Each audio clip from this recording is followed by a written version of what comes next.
يا صباح الفل. الفراعنة هم أول المتأهلين لدور ال16.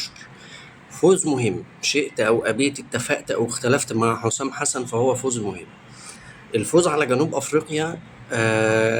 أنت بتلعب أكتر من 50 دقيقة ناقص لاعب.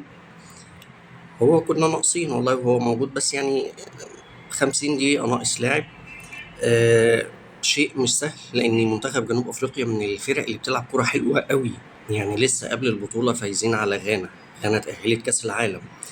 بالمناسبة البطولة خسرانة وجود منتخب غانا طبعا البلاك ستار.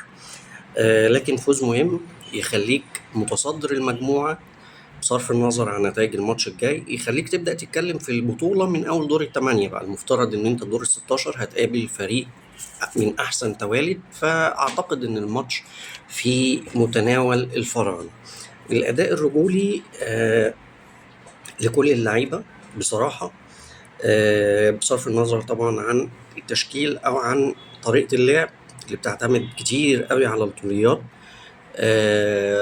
بصرف النظر عن التغييرات، لكن كان أداء بطولي لكل اللعيبة بلا استثناء. لكني عايز أخص بالتحديد محمد الشناوي. زي ما انتقدتك الماتش اللي فات، أنا طالع أقول لك شابوه. يعني شابوه، عملت ماتش 10/10.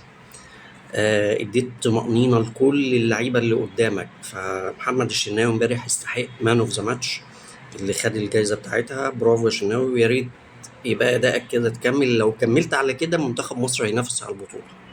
مفيش فرقة قوية من غير حارس مرمى قوي. عايز برضو اتكلم عن البطل ياسر ابراهيم. ياسر ابراهيم بالنسبة لي مقاتل، محدش يقدر يقول عليه تلت التلاتة كام. محمد صلاح، شاء من شاء وأبى من أبى، هو واحد من أعظم لعيبة الكرة المصرية إن ما كانش أعظمهم. واحد من أفضل القادة. عايز أبارك للعيبة كلها وللجهاز الفني وللمصريين، وإن شاء الله من أحسن لأحسن. صباح الفل.